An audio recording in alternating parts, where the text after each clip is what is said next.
आत्म साक्षात्कार की 7 सीढ़ी।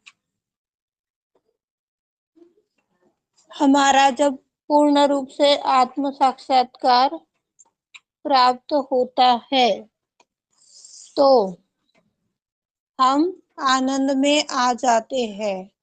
अपनी शारीरिक व्याधियां समाप्त हो जाती है। शारीरिक व्याधियां यदि है, आनंद की साम्राज्य में नहीं है, तो अपना आत्म साक्षात्कार खत्म हो चुका है। यह हमें गृहीत पकड़ना चाहिए, कंफर्मेशन ले है ये। आत्मानंद के अनुभूति में नहीं है तो आत्म साक्षात्कार की पहली सीढ़ी का जो पड़ाव है वो हमने पार नहीं किया है। ऐसे साधकों को अलग अलग टाइप से मेडिटेशन करना चाहिए, रियलाइजेशन लेना चाहिए। दूसरी पायरी, दूसरी स्टेज जो है, यह आज्ञा चक्र है। हमारे मस्तिष्क में किस टाइप के विचार आ रहे हैं, उन विचारों को हम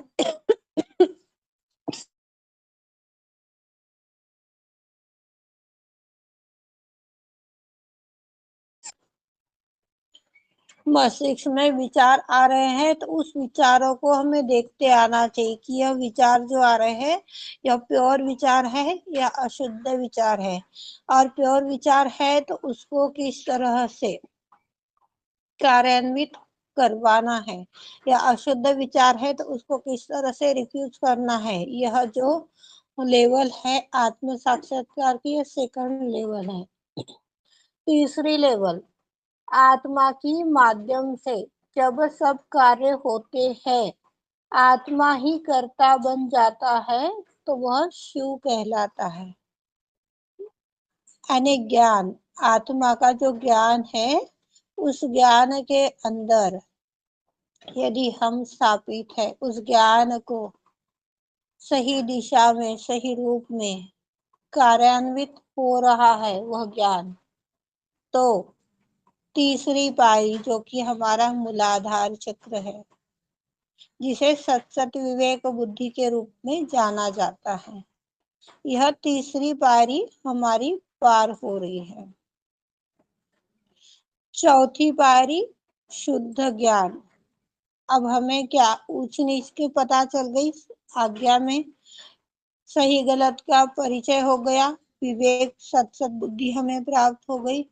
अब उसको चालना कैसे देनी है, प्रगति कैसे देनी है, यह करने की ट्रिक यदि हमें आ रही है तो हमारा स्वाधिष्ठान चक्र यानी चौथी पायरी आत्म साक्षात्कार की हम लोगों ने पार कर ली है। किसी भी प्रकार का हमारे अंदर अटैचमेंट नहीं है। अटैचमेंट यानी अरे मैं ये चीज तो मेरे बेटे को बहुत अच्छी लगती है, ये ड्रेस मेरे बेटे के लिए ले लूं, इस तरह की जो माया रूपी अटकाव होता है, ये मेरा ये मेरा ये मेरा, इस तरह की भावनाओं से जब आप परे उठ रहे हो तो आपकी नाभि जो एक दो तीन चार पांचवी पायरी आप क्लियर कर रहे हो। छठी पायरी जो ज्ञान, जो सुदबुद आदिशक्ति ने आपको दिया है, उस ज्ञान को चार लोगों में बांटना, उसे सीमित से असीमित तक लेके जाने की जो कला है, फिर वो विचार है, अपनी इच्छा है, कार्य है, कुछ भी आ सकता है उसके अंदर, तो यह विराट के माध्यम से यदि पूरा हो रहा है, विशुद्धि के माध्यम से ठीक हो रहा है। कल ही आप लोगों को एक उदाहरण बताया था कि मंजीत को यदि मैं जोर से बोल दूं कि अरे मंजीत इतना काम कर ले, तो वो बात नहीं मानेगी। सूर्य की जो प्रखरता है, इस प्रखरता के अंदर अपना जो भी अशुद्ध है वो बना रहेगा, काम नहीं बनेगा। पर वही चीज यदि मैं बोलती हूँ कि अरे मंदिर थोड़ा इतना कर देगी क्या, तो ये शीतलता की भावना जब हमारे अंदर आ रही है, अपने आचरण में आ रही है, तो ये हमारी छठी पारी जो विशुद्धि है, विराट से हमें एकरूप कराती है। जब हमारे 6 चक्र 6 पायरियां हम पार कर जाते हैं तो 7वीं पायरी जो है हमारी सहस्त्रार, ये अपने आप हमें मिलती है। ये हो गई आत्म साक्षात्कार की 7 सीढ़ियां। अब दूसरी चीज आपको एक बताऊंगी, अपने घर में, परिवार में या फिर शरीर में किसी भी तरह की कष्ट है, परेशानी है, कुछ भी समझ में नहीं आ रहा है, तो यदि हम ओम का जाप करते हैं या ओम की धुन घर में चलाते हैं तो भी नेगेटिव ऊर्जा डिस्ट्रॉय होने लग जाती है, खत्म होने लग जाती है। आधी घंटा, 1 घंटा, 10 मिनट, जितना भी आपके पास में समय है, ओम की धुन मोबाइल के अंदर डाउनलोड कर लीजिए और डाउनलोड करके उसको घर में चलाते रहिएगा जब मन करे। तो इससे पॉजिटिव ऊर्जा घर के अंदर जागृत होती है, नेगेटिव ऊर्जा बाहर फेंकी जाती है। ओम जो है यह प्रणव की शक्ति है। ओम से ही सारी शक्तियां जन्म लेती है और ओम के अंदर ही समाप्त हो जाती है। यदि किसी व्यक्ति को किसी भी प्रकार की व्याधियां है, तकलीफें हैं, ऐसा व्यक्ति भी यदि ओम की धुन सुनता है, सपनों के लिए भी यह कार्य करेगा, तो जो तनाव होता है मस्तिष्क के अंदर, डिप्रेशन जिसे बोलते हैं, वो दूर हो जाएगा। दूसरा फायदा यह है कि हमें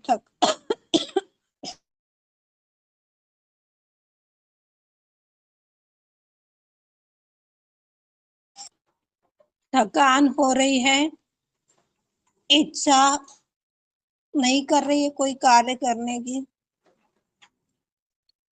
तो भी यह फायदा होगा। या फिर इच्छा है पर कुछ इच्छा के अनुसार काम करने की सिचुएशन यदि हमारी नहीं है, उस समय में यह धुन आपको सदृढ़ता प्रदान करेगी। तीसरा लाभ, इस धुन के माध्यम से जो कार्य हम करते, फिर अपने वो दिनचर्या वाले कार्य हो, चाहे किसी ऑफिशियल काम हो, किसी भी रूप का कार्य हो, वह कार्य आसानी से कम टाइम में पूर्ण हो जाती है। चौथा लाभ, मानव जीवन की उत्क्रांति प्राप्त होती है, वह सत्य में स्थापित होता है। छठा लाभ, पांचवा लाभ, आंतरिक शांति हमें प्राप्त होती है, चित्त एकाग्र होने में सहायता मिलती है।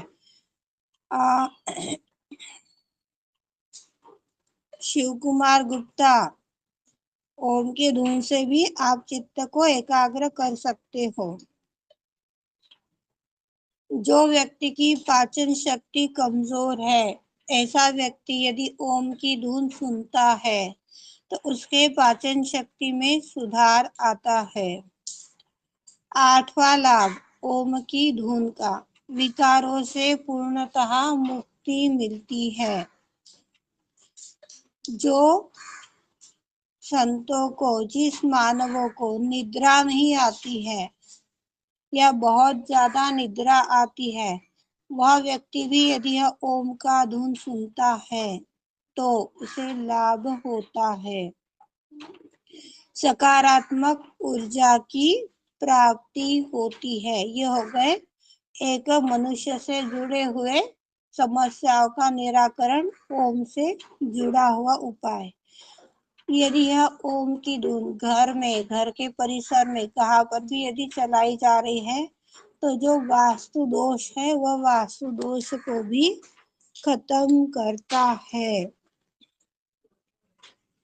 अब विश्व के सारे संतों में अपने उत्थान के लिए किए जाने वाले सवाल। सभी व्यक्तिगत रूप से यह सवाल कीजिएगा। दोनों हाथ घसीए, झटकिए, दोनों हृदय के लेवल पर पकड़िए और पकड़ने के बाद में हमें यह सवाल करने हैं। पहला सवाल है ऐसे उन समस्त भाई बहनों के लिए, क्या मैं प्रेम का यंत्र हूँ? दूसरा सवाल, क्या मैं सहज योगी हूँ? सहयोग की व्याख्या आप लोगों को बता दी गई है, उस व्याख्या को लिखिएगा तो ये पता इसका जवाब मिल जाएगा। यदि मैं सहयोगी हूँ तो किस प्रकार का सहयोगी हूँ? क्या मैं पूर्ण रूप से संतुष्ट हूँ? पांचवा सवाल, क्या मैं शुद्ध पवित्र आत्मा हूँ या अभी भी किसी से चिटकता हूँ, किसी के चित्त में रममाण रहता हूँ या कोई मेरे चित्त में रममाण रहता है? छठा सवाल, क्या मैं खुद के साथ ईमानदार हूँ या फिर सातवां सवाल, क्या अभी भी किसी को लेकर के परेशान होता हूँ? क्या अभी भी किसी चीज को लेकर के मैं परेशान होता हूँ? आठवां सवाल, क्या माँ के प्रति हमारा पूर्ण विश्वास है? नौवां सवाल, 9 नंबर का क्वेश्चन, क्या मैं अभी भी सहयोगियों को कष्ट देता हूँ? बहुत से भाई बहनों की आदत होती है सहयोग में आकर के वो ऑर्डर्स पे ऑर्डर्स किए जाते हैं। कोई प्रोग्राम लेने की बात आ जाए तो वो एक वीआईपी की तरह पेश आते हैं, सबसे मेहनत करवाएंगे और पीछे से जाकर के एक फ्लैश लाइट दिखा जाएंगे। तो यह भी हमें देखना है, यदि हाँ तो वह एक सहयोगी नहीं, वह राक्षस कहलाएगा। अगला सवाल, माँ के प्रति यदि हमारा विश्वास है तो वह विश्वास किस स्वरूप का है?